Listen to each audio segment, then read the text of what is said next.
할렐루야. 우리 옆 사람하고 인사 한번 할까요? 은혜 받읍시다. 은혜 받읍시다. 할렐루야. 오늘 이 밤에도 은혜 받으면 기적이 일어납니다.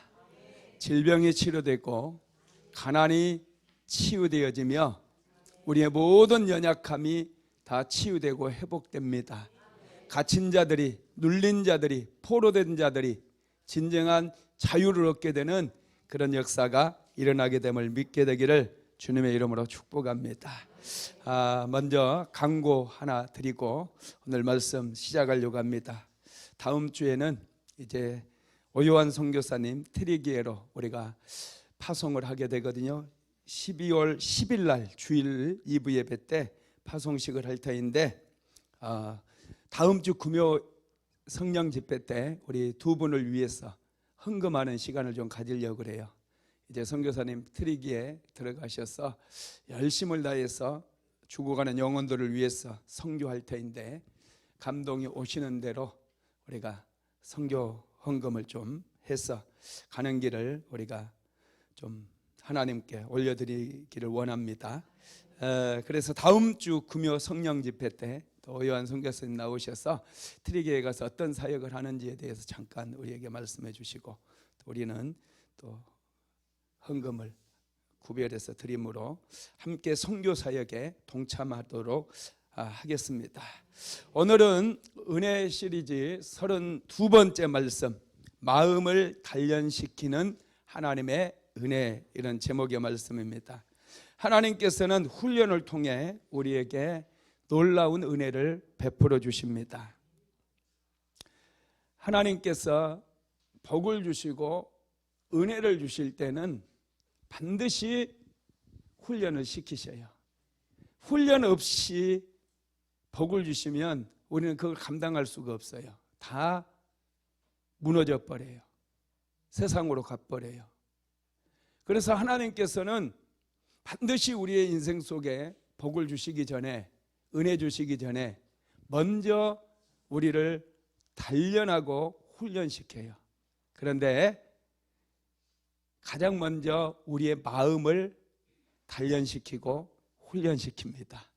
우리의 입술도 훈련시키고 단련시키셔요. 우리의 생각도 훈련시키고 단련시키셔요. 그래서 저와 여러분이 정말 하나님께 복을 받기를 원하고 은혜 받기를 원한다면 훈련을 두려워해서는 안 돼요. 하나님께서 우리를 낮추시거나 우리를 훈련시킬 때 감사함으로 적극적으로 그 훈련에 임하게 되면 우리는 훈련의 기간을 빨리 끝내고 하나님께서 주시는 은혜의 자리, 축복의 자리에 들어가게 된다라는 것입니다. 여러분, 하늘을 나는 모든 새들은 반드시 하늘을 날아가기 위해서 훈련을 하게 됩니다. 날갯짓을 얼마나 열심히 하는지 몰라요. 전에 고단 신도시에 살 때 우리 에어컨 실외기 옆에 비둘기 한 쌍이 날아와 가지고 새끼를 낳은 거예요. 알을 낳더니 새끼를 낳았어요. 어느 날 제가 실외기를 보다가 깜짝 놀랐어요. 비둘기 새끼 2마리가 있는 거예요. 왜 제가 알게 됐느냐 하면 자꾸 거기에서 파다닥거리는 소리가 들리는 거예요. 자꾸 뭔가가 파다닥 거려요.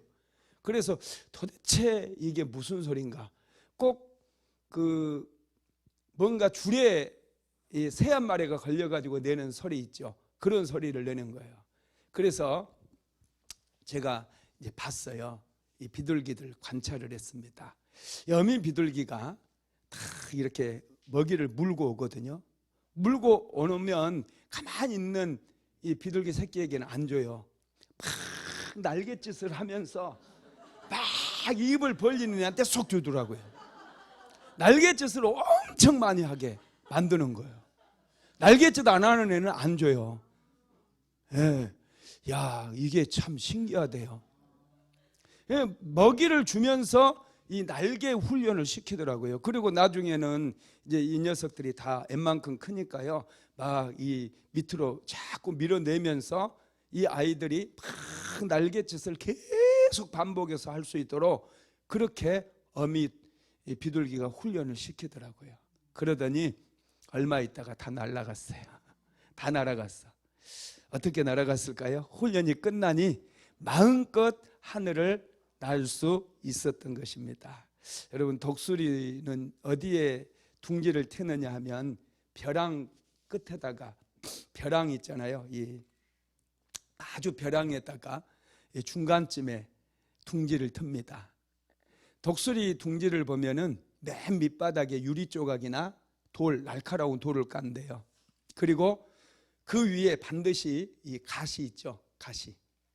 이 탱자가시인지는 모르겠지만 우리가 찔레 가시도 굉장히 아파요. 장미에도 가시가 있습니다. 이 가시가 많이 아파요. 저도 올해 가시 엄청 많이 찔렸는데, 농장에서 가시 나온 배다가 이 가시나무를 이렇게 가시를 가지를 꺾어다가 이 밑에다 깐대요. 그리고 나서 마른 풀을 깔고, 그리고 맨 위에는 자기의 털을 뽑아가지고 아주 부드러운 털로 둥지를 만드는 거예요. 그래서 알을 탁 까고 나서 알이 부화가 돼서 새끼가 되면 이제 털이 조금 돋아났는데도요, 이 독수리, 어미 독수리는 그냥 자꾸 이제 날려보낸대요. 털, 제일 부드러운 털 밖으로 다 날려버리고 풀도 날려버리고, 그럼 뭐가 드러나게 되겠어요? 가시가 드러나잖아요. 이게 새끼들이 자꾸 가시에 찔리니까 이제 둥지 밖으로 이렇게 자꾸 나간대요. 둥지 밖으로. 그러면 어미 독수리는 둥지 밖으로 밀어버린대. 무섭죠? 둥지 밖으로 그냥 가차없이 밀어버린대요. 그러면 이 새끼 독수리가 아직 날개도 지금 나지 않아가지고 막 독수리 살려 막 이럴 거 아니에요. 그러면 땅에 떨어지기 바로 직전에 이 어미 독수리가 싹 날아서 이 날개로 받는다는 거예요. 그래가지고 다시 올라가서 떨어뜨려 버리고, 이런 과정을 거치면서 이 독수리의 날개에 근육이 생겨가지고 하늘의 제왕 독수리가 탄생한다라는 거예요. 여러분, 이렇게 이 독수리 같은 새들도 자기의 새끼를 하늘의 제왕으로 만들기 위해서 정말 혹독하게 훈련을 시킵니다. 제가 어렸을 때는요, 우리 시골에 이 설계 아시죠? 해동청, 산진이, 수진이, 해동청, 보라매. 우리 그 국어에서 좀 배웠던 것 같아요, 그죠? 산진이, 수진이, 해동청, 보라매. 이게 전부 이제 우리나라 그 매 종류거든요. 설계 종류인데, 이 설계가요, 하늘을 이렇게 쫙 날아요. 이렇게 빙글빙글 돌아요. 어렸을 때 그 설계가 딱 날면 저는 그 설계가 이렇게 하늘에 떠 있으면 천천히 쳐다봤어요. 그러면 이 설계가요, 이 하늘을 빙글빙글 돌다가 비둘기 같은 게 날아가잖아요. 그러면 팍 순식간에 딱 날아와 가지고 자기 날개로 비둘기 탁 쳐버려요. 그럼 비둘기가요 툭 떨어져요. 얼른 비둘기 주워버리는 거예요. 쫓아가서 내 거 하는 거죠. 이 설계가 날개 힘이 그렇게 세요. 비둘기 같은 건 상당히 크잖아요. 비둘기도 탁 날개로 쳐버리면은 툭 떨어져 버려요. 참새 같은 건 그냥 뭐 찾지도 못해, 멀리 날아가 버리니까. 하여튼 이 날개 힘이 아주 대단합니다. 그렇게 날개 힘이 대단한 이유는 어미가 계속해서 날갯짓을 할 수 있도록 훈련을 시켰기 때문에 날개가 그렇게 힘이 세다는 거예요. 하나님께서는 하나님의 백성들이 너무나 소중하잖아요, 그죠? 하나님의 백성들이 너무나 소중해요. 그래서 철저하게 하나님의 백성들도 훈련을 시키십니다. 우리의 삶에 훈련이 있어요. 예수 믿으면 축복받고 예수 믿으면 잘 되고 여러분 다 되지만, 그런데 훈련이 필요해요. 그 과정 속에 하나님께서는 우리에게 그냥 주시는 게 아니라 여정 속에서 반드시 훈련을 시키시고, 훈련을 거치면서 하나님께서 정말로 하늘의 신령한 복, 땅의 기름진 복 하나하나 주신다는 걸 믿으시기 바랍니다. 훈련은 굉장히 중요해요. 여러분, 피아노 잘 치는 사람들은요, 그냥 잘 치는 게 아니에요. 이론만 공부해 가지고는 절대로 피아노를 잘 칠 수 없어요. 수없이 하루에 8시간씩 임윤찬 씨요, 그분 작년에 콩쿠르에서 우승했잖아요. 그분 얘기 들어보니까 막 하루에 10몇 시간씩 집중적으로 그렇게 연습을 했더라고. 훈련을 한 거예요.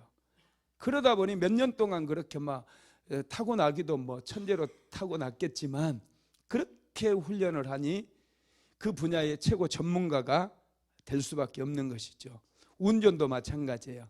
운전 처음 배우면 운전면허 시험장 가서 운전면허 딱 취득하면 운전 잘못하잖아요. 막 두 손 딱 잡고 앞으로만 계속 직진이야. 3일 동안 직진 중. 막 이렇게. 이게 그러다가 이제 운전을 한 달, 두 달, 한 6개월 하면요, 한 손으로 하고 있어요. 그게 이제 훈련이 되다 보니 그렇게 운전도 잘하게 되는 것이죠. 기도도 그렇고요, 예배도 그렇고 정말 훈련이 중요해요. 훈련을 잘 받아야 돼요. 말콤 그레드웰이 아웃라이어라고 하는 책에서 1만 시간의 법칙에 대해서 얘기하는데요, 어떤 분야에서든지 성공하고 전문가가 되기 위해서는 1만 시간을 투자해야 된대요. 하루에 3시간씩 10년을 같은 일을 반복하면 그 사람은 그 분야의 최고의 전문가가 된다고 그렇게 얘기했어요. 영어 공부 잘하고 싶으면 하루 3시간씩 10년 동안 영어 공부하면 영어의 달인이 된대요. 할렐루야. 예, 무슨 일이든지 여러분 형통하기 위해서는요, 훈련이 정말로 중요해요. 우리는 훈련의 소중함을 알아야 돼요. 하나님께서 우리를 반드시 단련시키고 훈련시키고 나서 우리를 사용하시기도 하고 우리를 축복해 주시기도 하는데, 우리는 하나님께서 우리를 어떻게 훈련시키는지를 반드시 알아야 됩니다. 하나님께서 이스라엘 백성들을 훈련시켜서 그들을 큰 민족으로, 위대한 민족으로 자라나게 만들었거든요. 하나님께서 이스라엘 백성들을 어떻게 훈련시켰느냐. 자, 오늘 본문 한번 읽어볼까요? 신명기서 8장 2절 시작. 내 하나님 여호와께서 이 40년 동안에 내게 광야길을 걷게 하신 것을 기억하라. 이는 너를 낮추시며 너를 시험하사 내 마음이 어떠한지 그 명령을 지키는지 지키지 않는지 알려 하심이라. 아멘.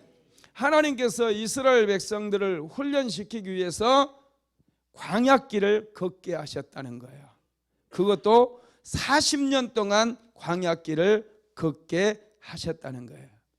광야는 정말 척박한 곳이에요. 풀 한 폭이 자랄 수 없어요.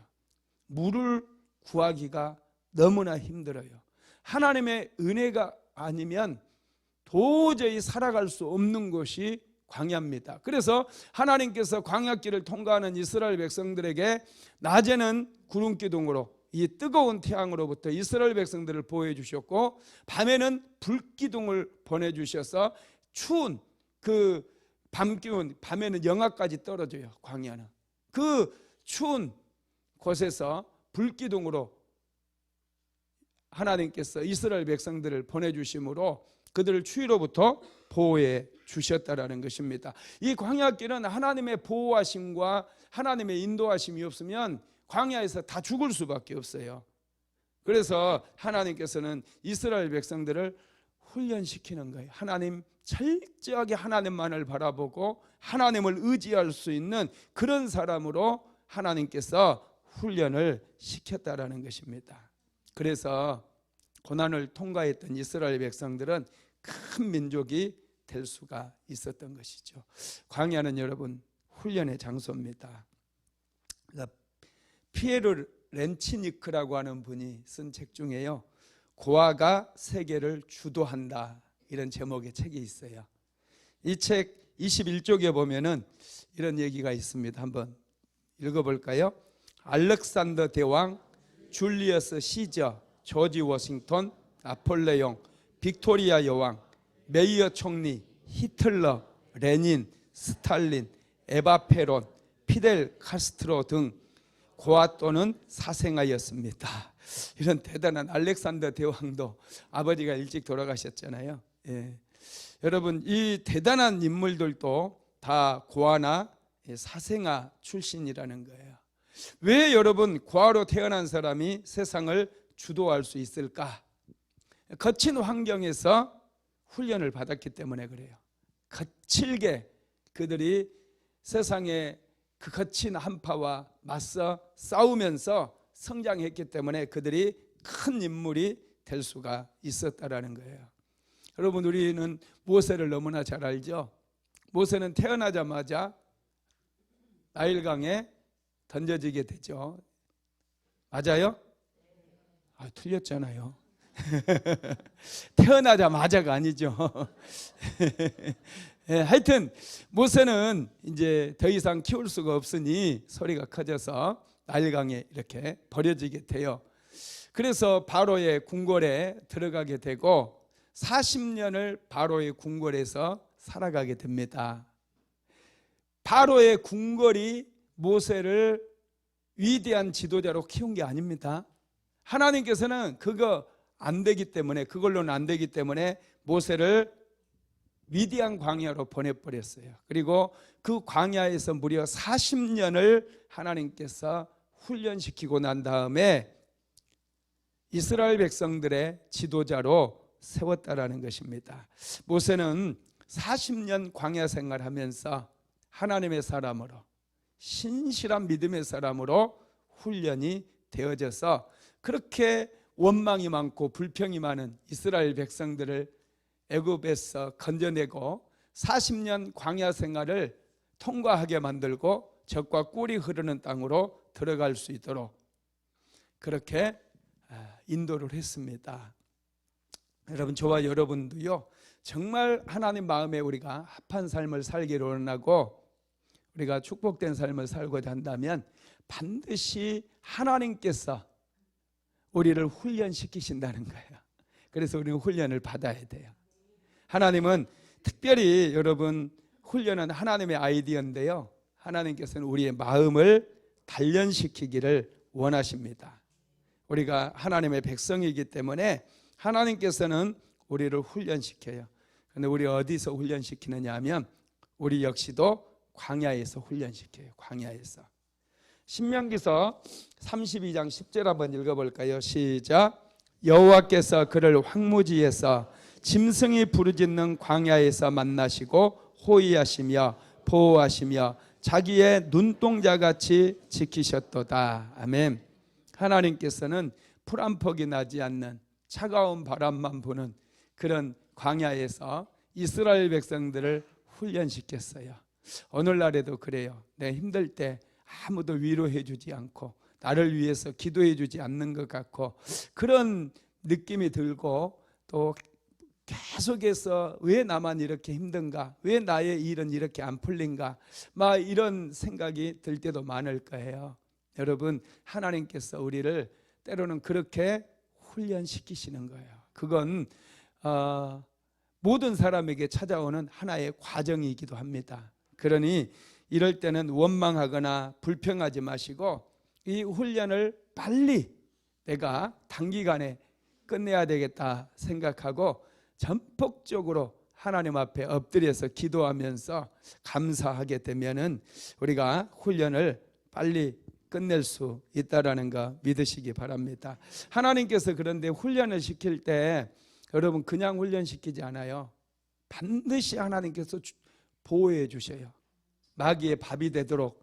이 광야에 또 야수들이 많이 살잖아요. 이 야생 동물들이 거친 이 사자, 광야의 표범 이런 것들이, 늑대 이런 게 사는데 하나님께서 이스라엘 백성들을 여러분 다 지켜주십니다. 정갈로부터도 지켜주시는 거예요. 하나님께서 시편에 보면은 하나님께서 우리를 지켜주시는데 눈동자와 같이 지켜주신다 이런 말씀이 많이 나와요. 그죠?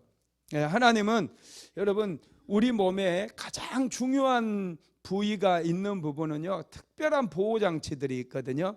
심장이 중요하잖아요. 심장이 중요하다 보니까 이 갈빗대가 딱 있는 거예요. 갈빗살, 여기 갈비. 이 뼈로 심장을 다 보호해 주는 거예요. 머리가 중요하니까 머리가 다 여러분 이 뼈로 다 둘러싸여 있어요. 신기하지 않습니까? 이 머리는요, 웬만큼 해도 잘 안 깨져요. 얼마나 이 튼튼한 이 뼈로 머리를 만들어놨는지 몰라요. 머리가 중요하니까 아주 튼튼하게 하나님께서 감싸주신 거예요.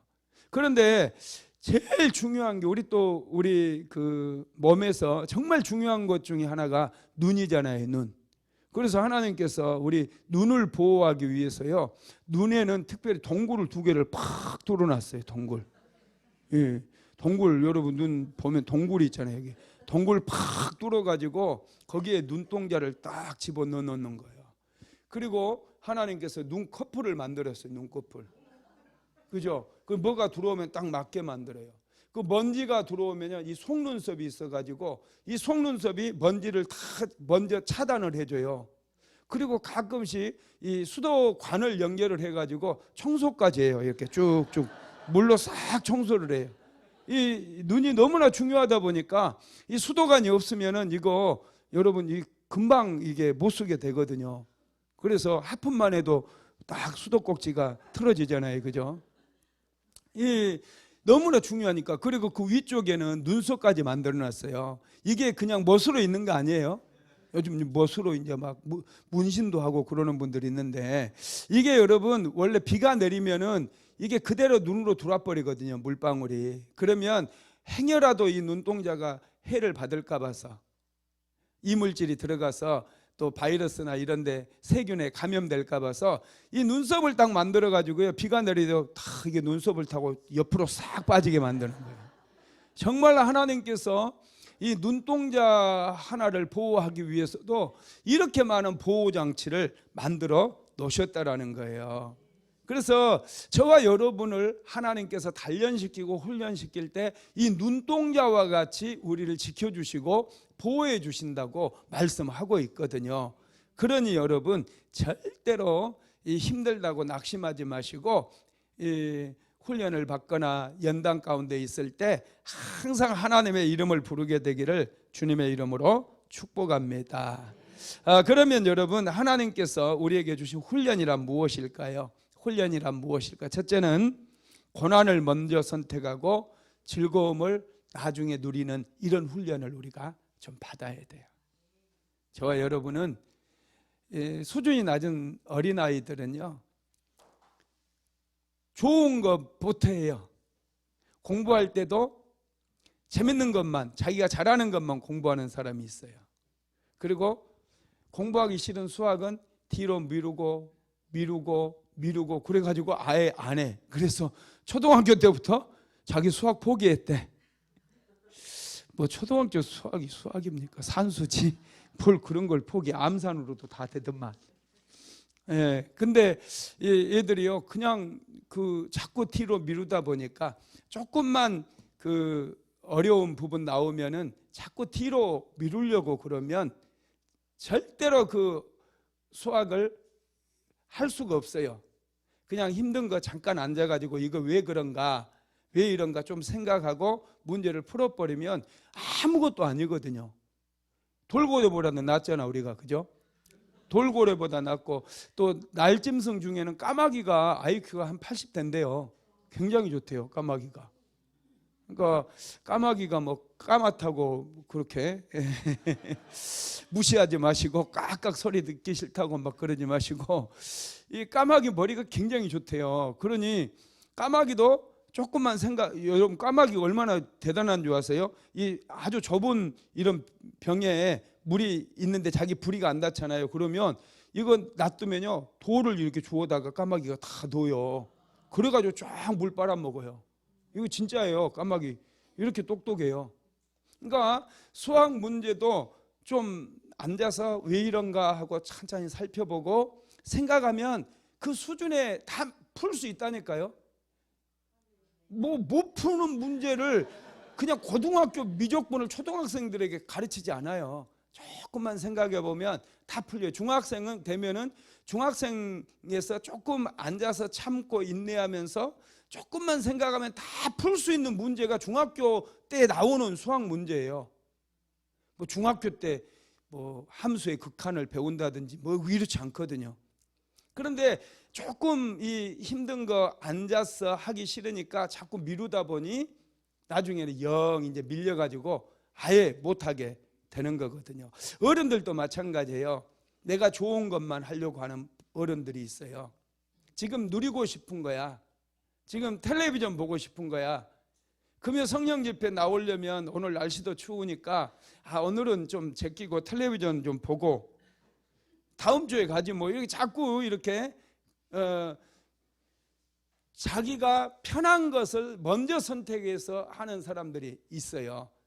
그러면은 나이가 들어서 진짜 고난을 당하게 되어 있어요.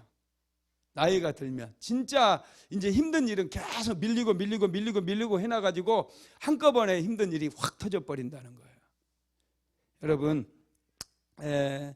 미국의 정신과 의사인 스카펙은요, 아직도 가야 할 길이라는 책에서 이분이 끊임없이 우리의 삶에는 문제들이 다가오고 있다고 얘기를 합니다. 그러면서 스카펙이 얘기하기를 문제를 해결할 수 있는 길이 있다고 얘기하면서요, 문제를 해결하기 위해서는 문제로부터 도망치지 말고 문제를 직면하라고 얘기해요. 그리고 이 문제를 풀어가면서 중요한 것이 뭐냐면 훈련이라는 거예요. 삶의 문제를 해결해 나가는 것은 힘든 일이지만은 이 힘든 과정을 직면해 가지고 하나하나 풀어가면서 우리는 문제를 푸는 법을 훈련하게 돼 가지고 어떤 문제도 쉽게 풀어갈 수 있는 그런 능력이 생긴다고 얘기를 했습니다. 여러분, 그렇습니다. 하나님께서는 이스라엘 백성들이 더 성장하기를 원했어요. 이스라엘 백성들은 그런데 400년 동안이나 종살이를 했잖아요. 노예 근성이 깊이 뿌리 박혀 있어요. 게으르고 일하기 싫어하고, 사람이 노예 근성의 특징이 뭐냐면 사람이 있는 데서는 열심히 막 하는 척하고 사람 없는 데서는 안 하고 깨부리고 자기 이름에도 그러는 분들이 있어요. 그리고 게으르고 항상 남의 탓하고 마지못해서 그냥 하는 사람들이 있습니다. 이런 사람들은 미숙한 거예요. 이게 노예 근성을 가지고 있는 거거든요. 남의 탓하고 남을 원망하고 불평하고 조금만 일이 안 풀리면 우리 나는 가난한 부모 밑에서 태어나서 그렇다고 자꾸 그런 식으로 이렇게 얘기를 해요. 그런데 성숙한 사람은요, 그러지 않아요. 남의 탓하지 않아요. 어떤 환경 속에서 직면해요.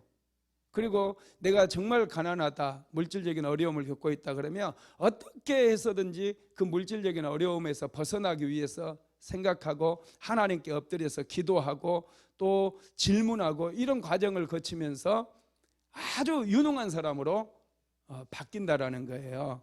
그래서 스카펙은 훈련에 대해서 이렇게 정의를 하는데, 훈련이란 즐거움을 나중에 갖도록 자제하는 것이다 그랬어요. 즐거움을 나중에 선택한대요.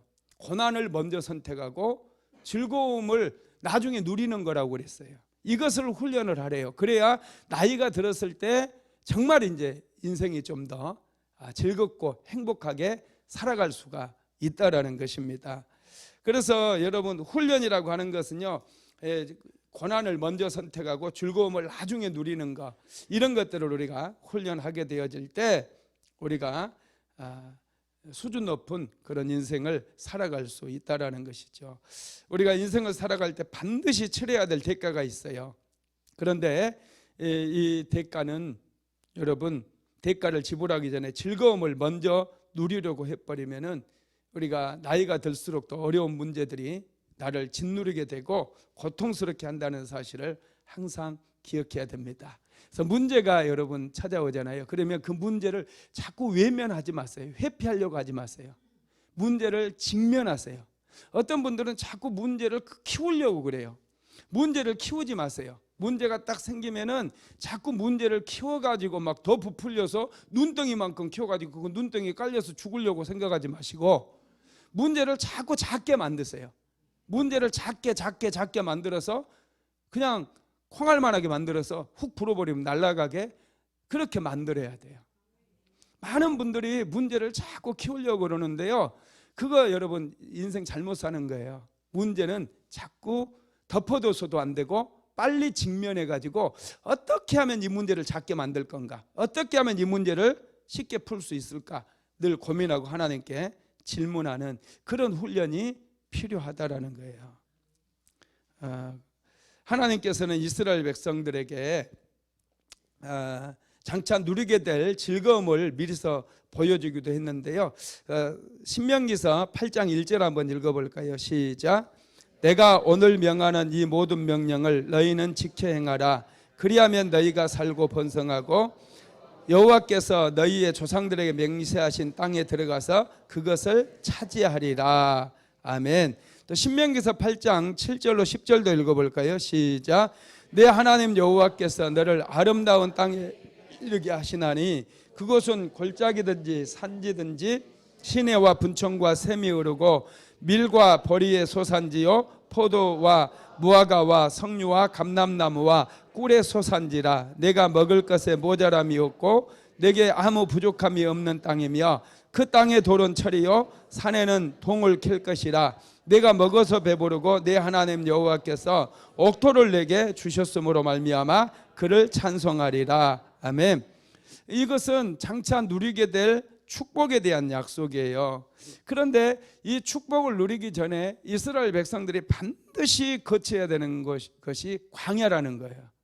광야 훈련을 그들이 받아야 돼요. 고난을 겪어가면서 하나님 의지하는 법을 배우고 그들이 단련돼야 되지. 이런 가나안 땅에 들어가게 되고 가나안 땅에서 주는 그 모든 축복을 그들이 누릴 수가 있는 거예요. 먼저 광야의 훈련이 필요해요. 하나님께서는 오늘날 저와 여러분에게도 많은 축복을 약속하셨어요. 은혜를 약속하셨어요. 그런데 이스라엘 백성들처럼 광야가 있어야 돼요. 안 그러면 우리가 다 세상으로 가버리기 때문에 여러분 반드시 광야를 거쳐야 된다는 거예요. 광야는 하나님의 백성으로 거듭나는 그런 훈련의 장소예요. 군인들은 여러분 먼저 군대 입대를 하게 되면요 훈련소로 갑니다. 그래서 논산훈련소. 이 청년들이 입소를 하게 되면 군인이라고 안 불러요. 처음에는 장정이라고 불러요. 장정. 건장한 장정들이 왔다고 그래요. 그리고 6개월의 훈련, 6개월이 아니라 6주의 기본 훈련을 다 거치게 되면은 이제 일병, 드디어 이제 병사가 된 거예요. 군인이 된 거예요. 훈련을 거치지 않고는 군인 계급장을 주지를 않아요.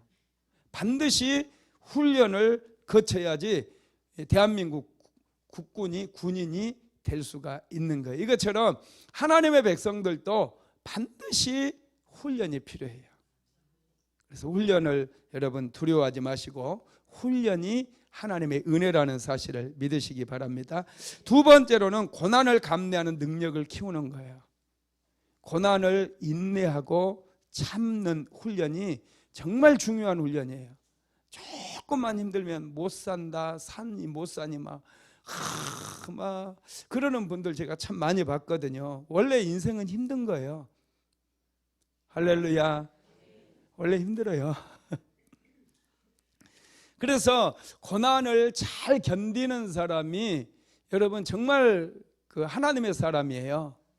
고난이 찾아올 때 못 살겠다 막 사람 만나가지고 우리 남편은 이렇게 저렇게 막 흉보고, 여러분 이런 거 하지 마세요. 그런다고 해서 빨리 고난에서 벗어날 수 있는 게 아니에요. 여러분 고난을 감수하는 그 능력을 키워나가는 거예요. 형통하려면요 힘이 필요해요. 힘. 우리는 고난을 참는 거, 이게 힘이에요. 고난을 잘, 어려운 시절들을 잘 견디는 거, 여러분 이게 힘입니다. 이것을 여러분, 우리는 힘은 여러분 근육에서 나오잖아요. 연세 드신 분도요 좀 건강하게 오래 사시려면 계속해서 근육을 좀 강화해야 돼요. 근육 훈련을 좀 해야 됩니다. 앉았다 일어섰다 그런 훈련도 하고, 계단도 좀 오르내리고 근육이 좀 만들어져야 몸이 쫙 펴지고요 건강하게 인생을 살아갈 수가 있어요. 근육은 우리 몸을 지탱할 수 있도록 우리에게 힘을 주는 거예요. 허리 근육이 약해지면은요 몸이 자꾸 아파요. 허리 근육이 약해지면은 그 허리가 꺾이잖아요. 그래서 몸 밸런스가 깨지기 때문에 혈액순환도 잘 안 되게 되고, 그래서 굉장히 모든 몸 전체가 통증도 생기고 아주 어렵습니다. 그래서 젊었을 때부터 이 근육을 좀 강화하는 그런 운동을 좀 하시는 게 좋아요. 할렐루야.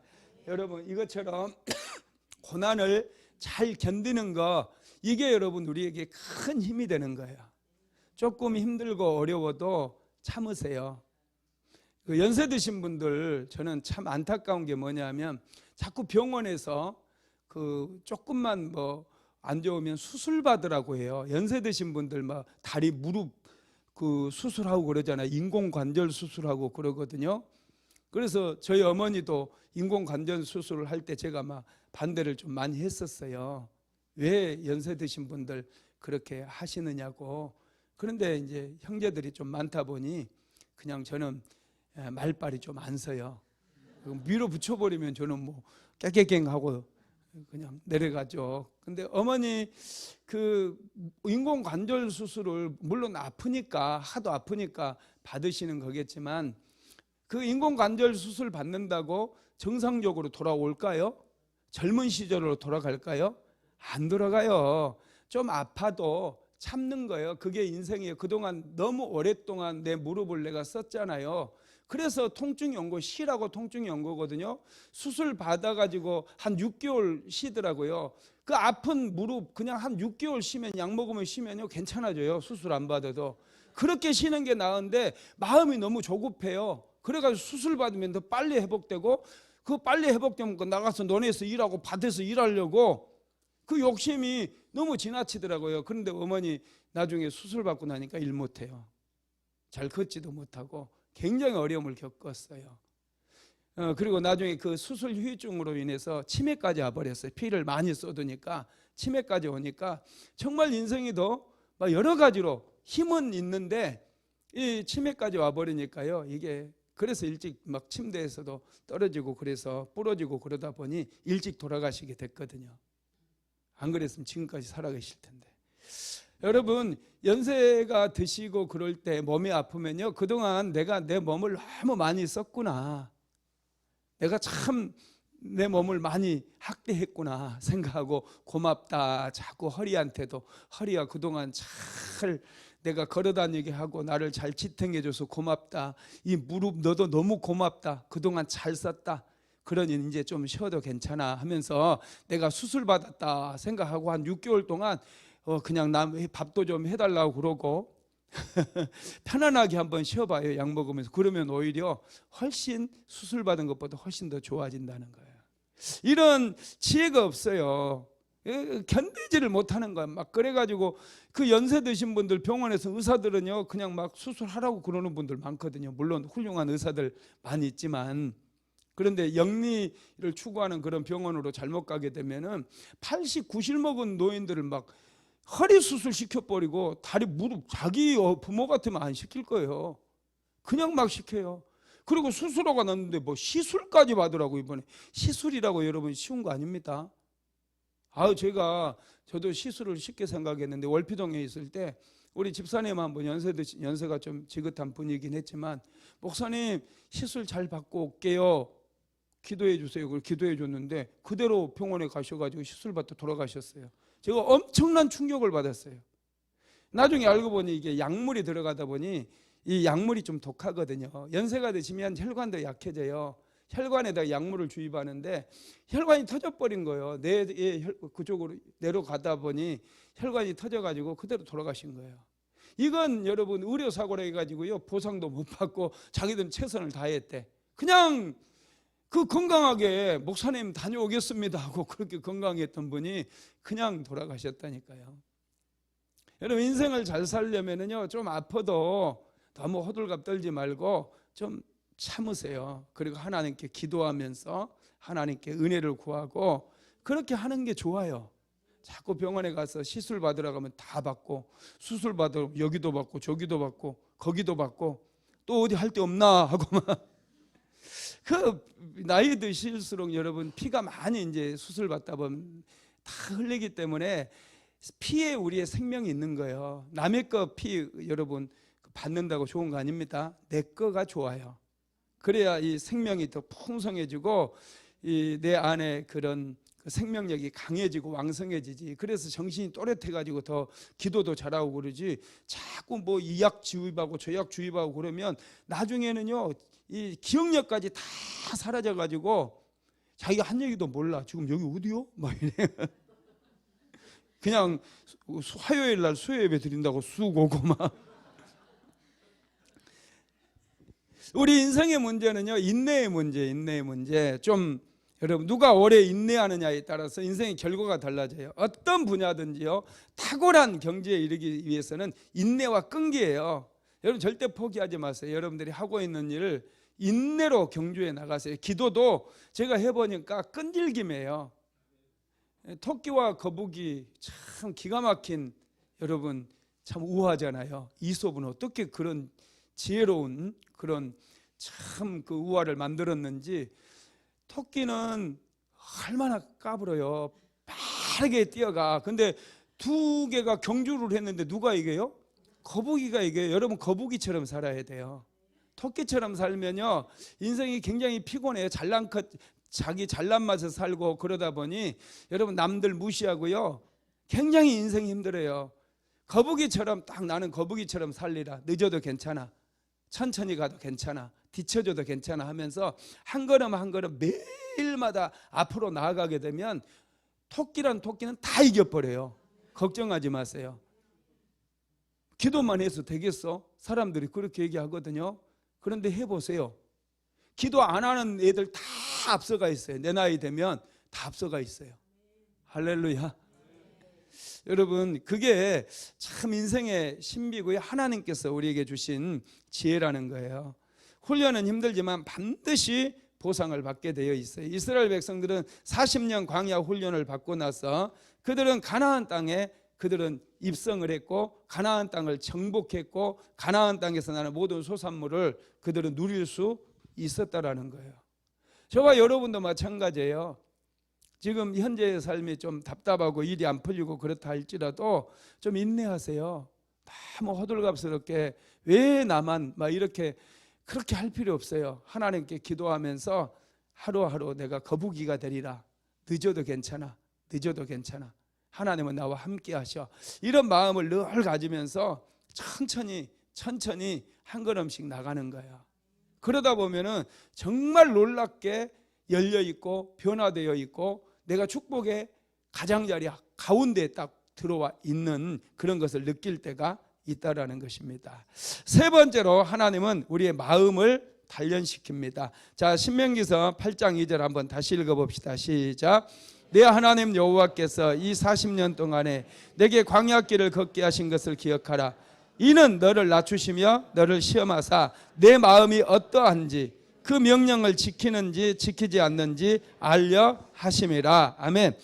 너를 낮추시며 너를 시험하사 내 마음이 어떠한지 그 명령을 지키는지 지키지 않는지 알려 하심이라 그랬어요. 여기서 중요한 단어가 마음이라고 하는 단어거든요. 하나님께서 우리를 광야로 보낸 것은 우리의 마음을 단련시키기 위함이라는 거예요. 하나님은 우리의 마음을 연단시키는 분이에요. 하나님은 우리의 마음을 굉장히 중요시 여깁니다. 그래서 어떻게 해서든지 우리의 마음을 단련시키기 원해요. 잠언서 17장 3절 한번 읽어볼까요? 시작. 도가니는 은을 풀무는 금을 연단하시거니와 여호와는 마음을 연단하시느니라. 하나님은 우리의 마음을 연단하신다는 거예요. 하나님께서 왜 우리의 마음을 연단하실까요? 모든 것이 마음에서 나오기 때문에 그래요. 무릇 지킬 만한 것보다 내 마음을 지키라고 그랬거든요. 생명의 근원이 이에서 남이라고 그랬거든요. 생명의 근원도 우리의 마음에서 나온다는 거예요. 그래서 저와 여러분은 이 마음에서 생각이 나오고 마음에서 언어가 나오고 마음에서 행동이 나온다라는 것을 알고요. 이 마음을 단련시키시는 하나님을 우리가 알아야 돼요. 이스라엘 백성들의 문제는요 마음의 문제였어요. 마음이 연단되지 않고 종의 마음을 가지고 있다 보니 그들은 조그마한 어려움도 참지 못하고 원망과 불평을 쏟아놓고 무엇에 네가 우리 애굽에서 잘 살고 있는 데리고 와가지고 이 사막에 매장지가 없어가지고 다 죽게 하느냐, 막 이렇게 원망하고 불평했잖아요. 여러분, 우리가 사용하는 말이 마음에서 나오는 거예요. 이스라엘 백성들은 애굽에서 종살이를 하다 보니까 그들의 언어는, 그들의 입술에는 종의 언어들이 넘쳤거든요. 왜냐하면 그들은 종의 마음을 가지고 있었어요. 종의 마음을 가지고 있다 보니 언어가 그렇게 거칠고 항상 남의 탓하는 그런 언어가 있었던 것이죠. 누가복음 6장 45절도 한번 읽어볼까요? 시작. 선한 사람은 마음에 쌓은 선에서 선을 내고 악한 자는 그 쌓은 악에서 악을 내나니 이는 마음에 가득한 것을 입으로 말함이니라. 마음에 가득한 것을 입으로 말한다는 거예요. 선한 사람은 선을 많이 쌓아서 선한 것을 입으로 말하고, 악한 사람은 악을 마음에 많이 쌓아서 악을 입으로 말하게 된다라는 것입니다. 여러분, 지혜로운 사람은 어떤 사람이냐면 근원을 살필 줄 아는 사람이에요. 우리의 마음이 근원이에요. 마음에서 언어도 나오고 마음에서 행동도 나오고 마음에서 생각도 나온다라는 거예요. 그래서 하나님께서는 우리 마음을 바꾸기를 원해요. 마음을 변화시키기를 원해요. 마음에 복을 주시기를 원해요. 여러분, 그래서 이 마음이요 얼마나 중요한지 몰라요. 마음이 바뀌면 행동이 저절로 바뀌게 되거든요. 우리는 이 마음을 좀 잘 분별을 해야 돼. 내 마음이 어떤 마음인가, 내 안에, 내 마음속에 어떤 생각들이 있는가 좀 분별하고, 그런 그 나쁜 마음들이 있으면 빨리 뽑아내야 돼요. 빨리 회개하고 추방하고. 마귀가 주는 것은 악한 생각이에요. 마귀는 우리에게 악한 마음을 자꾸 품게 만들어요. 미워하고 시기하고 다른 사람 남의 탓하고 비방하고 수군수군 거리고, 이 육체적인 생각들은 전부 마귀가 우리 마음에 주는 거예요.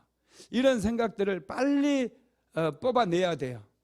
그리고 우리 안에 그리스도의 마음으로 채워야 돼요. 예수님의 마음은 사랑이 넘치는 마음이에요. 따뜻해요. 부드러워요. 순종하는 그런 마음입니다. 이런 마음이 있는 사람들이 여러분 행복한 거예요. 이시영 박사님이라고 하는 분이 세로토닌 하라 이런 책을 썼는데요. 이분이 이 책에서 행복하게 살려면 항상 마음을 잘 다스려라 이렇게 써놨더라고요. 이분이 정신과 의사잖아요. 행복하게 살려면 항상 마음을 잘 다스려라 그러면서, 이분이 이제 항상 마음을 잘 다스리기 위해서 어떻게 해야 되느냐, 이분이 한 가지를 이제 해답으로 줬는데, 걷는 운동을 하래요. 따뜻한 햇살을 받으면서 좀 빠르게 이렇게 걷다 보면 우리 몸에서 세로토닌이라고 하는 호르몬이 분비가 돼서 마음이 편안해지고 생각이 아주 좋은 생각들이, 이렇게 좋은 아이디어들이 이렇게 떠오르게 된다라는 거예요. 생각이 또 정리가 되고. 그래서 여러분들도 시간 되시면은 한번 꼭 점심 먹고 잠깐이라도 좀 걷는 그런 산책을 좀 해보세요. 그러면 우리 몸에서 세로토닌이라고 하는 호르몬이 분비돼서 마음이 평안해지고 생각이 정리가 잘 된다라는 거예요. 이스라엘 백성들은 400년 동안이나 애굽에서 종으로 살다 보니 그들의 마음에는 종의 마음이 가득 채워져 있어요. 종의 마음은 항상 억울하잖아요. 억울함이 있어요. 원망과 불평이 있어요. 피해의식이 있어요. 열등의식이 있어요. 사람을 잘 믿지를 못해요. 이런 마음을 내버려 두고 그들이 가나안 땅에 들어가게 되면은 그들은 가나안 땅에 들어가서도 종처럼 사는 거예요. 주도적인 인생을 살지 못하고 종처럼, 왕 같은 제사장, 그의 소유된 백성으로 살아가지 못하고 가나안 백성들의 종처럼 그렇게 살아가게 된다라는 것입니다. 그래서 하나님께서는 이스라엘 백성들의 마음을 단련시키신 거예요. 그들이 40년 광야 생활을 거치면서 하나님은 이 마음을 훈련시켰다라는 것입니다. 마음이 단련이 되잖아요. 마음이 연단되면 작은 것에도 감사하게 돼요. 마음이 부드럽고 따뜻해질 뿐만 아니라 항상 작은 거에도 감사하는 그런 삶을 살아가게 된다라는 것입니다. 하나님께서는요, 작은 거에 축복의 비밀을 담아 두셨어요. 언제나 우리가 인생을 살아갈 때 작은 거에 여러분 마음을 두시기 바랍니다. 대부분의 사람들이 작은 것을 무시하고 쉽게 지나가요. 큰 것만을 생각해요. 그런데 모든 큰 것은 항상 작은 거에서부터 시작이 된 거예요. 나에게 주신 것, 이 작은 것들을 소중히 여기고 이것들을 우리가 잘 키워나갈 때 그게 내 인생을 세우고 가정을 세우고 나를 성공하게 만드는 그런 축복의 통로가 된다라는 것입니다. 그래서 마음이 이제 연단을 받고 나면요, 사람들이 항상 작은 것을 소중히 여기는 그런 삶을 살게 됩니다. 작은 것에 감사하게 되고 작은 일에도 감사하게 되는 거죠. 그리고 마음이 단련되면 마음이 따뜻하게 돼요. 여러분, 교만한 사람들 마음이 차가운 사람들이거든요. 마음이 따뜻한 사람들은 굉장히 겸손해요. 이스라엘 백성들은 열등의식으로 가득 차 있다 보니 그들은 굉장히 교만했어요. 그런데 또 한편으로는 굉장히 자기 자신들을 메뚜기처럼 그렇게 생각을 하고 그랬잖아요. 여러분, 그래서 하나님께서 그들을 낮추시는, 광야에서 그들을 낮추시면서 훈련시키고 마음을 단련시키는 거예요. 자, 신명기서 8장 2절로 3절 같이 한번 읽어볼까요? 시작. 내 하나님 여호와께서 이 40년 동안에 내게 광야길을 걷게 하신 것을 기억하라. 이는 너를 낮추시며 너를 시험하사 내 마음이 어떠한지 그 명령을 지키는지 지키지 않는지 알려 하심이라.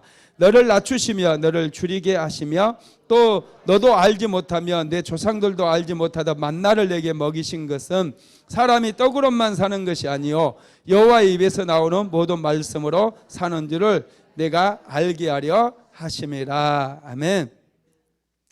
하나님께서는 반복해서 낮추신다는 그런 말씀을 말씀하고 있어요. 마음을 낮춘다는 얘기예요. 참된 지혜는요, 지혜 중에 최고의 지혜는 마음을 낮추는 데서 나오게 됩니다. 하나님의 은혜와 축복은 언제나 겸손한 사람에게 부어져요. 제가 전에 성품에 대해서 금요 성령 집회 때 말씀을 드리면서 성품은 하나님의 축복을 담는 그릇이다 그랬어요. 그죠? 그러면서 축복을 담는 그릇, 이 성품 17가지 성품을 제가 쭉 매주 한 강씩 이렇게 말씀을 드렸었거든요. 그 최고 축복받는 그 그릇이 되는 성품이 순종이에요. 그리고 겸손이에요. 하나님께 순종하는 이 성품, 이게 정말 여러분 축복의 그릇입니다. 하나님께서 아브라함의 순종을 보시고 아브라함을 축복해 주셨거든요. 이삭의 순종을 보시고 하나님께서 이삭을 축복해 주셨어요. 하나님께서 이스라엘 백성들을 광야에서 단련시키는 것은 그들의 마음인데 사실은 그들의 성품을 훈련시키는 거예요. 거칠고 차갑고 냉정하고 이런 성품들은 절대로 하나님께 복을 받을 수가 없어요. 그런 성품의 소유자들을 하나님께서는 이제는 훈련을 시키시고 단련시켜 가지고 좀 부드럽고 따뜻한 마음으로 하나님께서 연단을 시킨다는 거예요. 그러니 언제나 이 따뜻한 마음, 부드러운 마음, 하나님께 순종하는 그런 마음, 그런 마음을 가꾸시기 바랍니다. 성품은 제가 전에도 말씀드렸잖아요. 가꿀 수 있다고, 개발할 수 있다고. 기질은 타고나기 때문에 이게 노력으로 안 돼요. 성품은 타고나는 게 아니라 내가 가꾸는 거예요. 정원을 가꾸는 것처럼 내 안에 독한 마음이 있으면 뽑아내고 하나님께 기도하면서 정말 부드럽고 따뜻한 마음 내가 만들어갈 수 있는 거예요. 하나님은 그 성품에 우리에게 복을 담아주셔요. 여러분, 다른 게 아니에요. 복은 우리의 부드럽고 따뜻한 성품에 하나님이 담아주시는 거예요.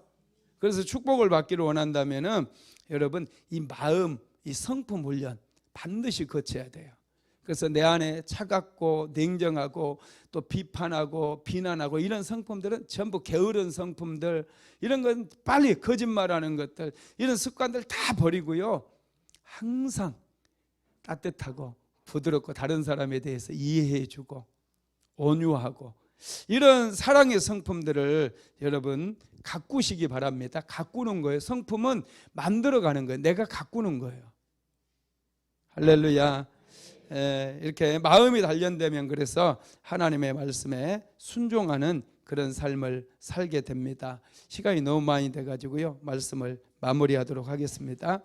하나님께서는 훈련을 통해서 우리를 변화시켜 주십니다. 훈련은 하나님의 은혜의 도구예요. 훈련을 받는다는 거 두려워하지 마세요. 하나님께서 눈동자처럼 우리를 훈련의 과정 속에서 지켜줘요. 이스라엘 백성들에게는 만나도 내려주셨죠. 또 낮에는 구름기둥으로, 밤에는 불기둥으로 그들을 지켜주셨죠. 그리고 물이 없는 광야에서 그들이 하나님께 기도했을 때 반석을 깨뜨려서 샘물이 터져 나오게 만들어 주셨어요. 하나님은 좋으신 하나님이십니다. 내가 지금 어려움에 처했다 할지라도 너무 낙심하지 마세요. 기도하면 됩니다. 할렐루야. 이 단련, 하나님께서 단련하실 때 정말 이걸 귀하게 받고 이 훈련이 나에게 필요한 거라는 사실을 깨닫고 이 훈련들을 잘 견뎌내고 내가 정금과 같이 나오게 될 때 정말 이 부드럽고 따뜻한 성품, 그리고 그런 그 마음, 잘 마음이 단련되었을 때 하나님께서 주시는 그 놀라운 은혜, 이 가나안 땅에 대한 그 약속들 아까 우리가 읽어봤잖아요.